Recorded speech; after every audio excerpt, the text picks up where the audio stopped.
Hello बच्चों, let's see this question. If modulus of x1 greater than modulus of y1 plus modulus of z1 and modulus of y2 greater than modulus of x2 plus modulus of z2, modulus of z3 is greater than modulus of x3 plus modulus of y3, then x1 I cap plus y1 j cap plus z1 k cap, x2 I cap plus y2 j cap plus z2 k cap, and x3 I cap plus y3 j cap plus z3 k cap are.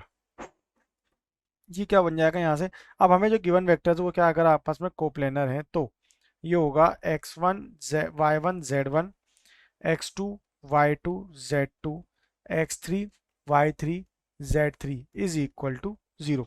तो set of equation क्या बन जाएगी, x1 x plus y1 y plus z1 z equal to 0, x2 x plus y2 y plus z2 z is equal to 0, x3 x plus y3 y plus z3 z equal to 0.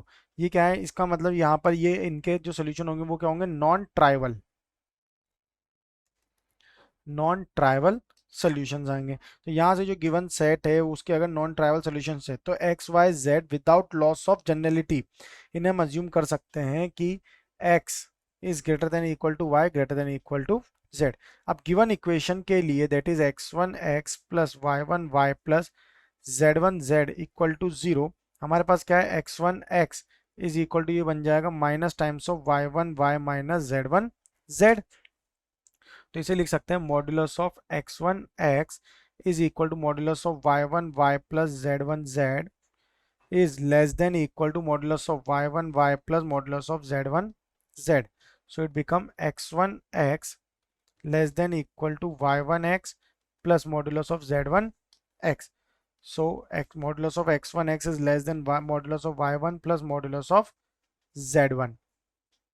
तो यहाँ से अगर contradiction use करेंगे तो मतलब ये contradiction है कि जो गिवन इक्वालिटी होगी हमारी इन इक्वालिटी वो क्या होगी, modulus of x1 is greater than modulus of y1 is plus modulus of z1. तो यहाँ से सिमिलरली अदर इनइक्वालिटीज जो होंगी, other inequality rule out of possibility of the non trivial solutions के बेसिस पे. तो यहाँ से जो गिवन इक्वेशन है हमारी इसके सिर्फ ट्राइवल सॉल्यूशंस होंगे. तो इसका मतलब जो वेक्टर हमें गिवन है वो क्या है, नॉन कोप्लेनर. बिकॉज अगर कोप्लेनर होता तो इसके नॉन ट्राइवल सॉल्यूशंस थे, बट हमारे क्या आ रहे हैं यहाँ पे ट्राइवल सॉल्यूशंस आ रहे हैं. इसका मतलब जो वेक्टर्स गिवन है वो क्या है, non coplanar. It means option D is correct. Best of luck.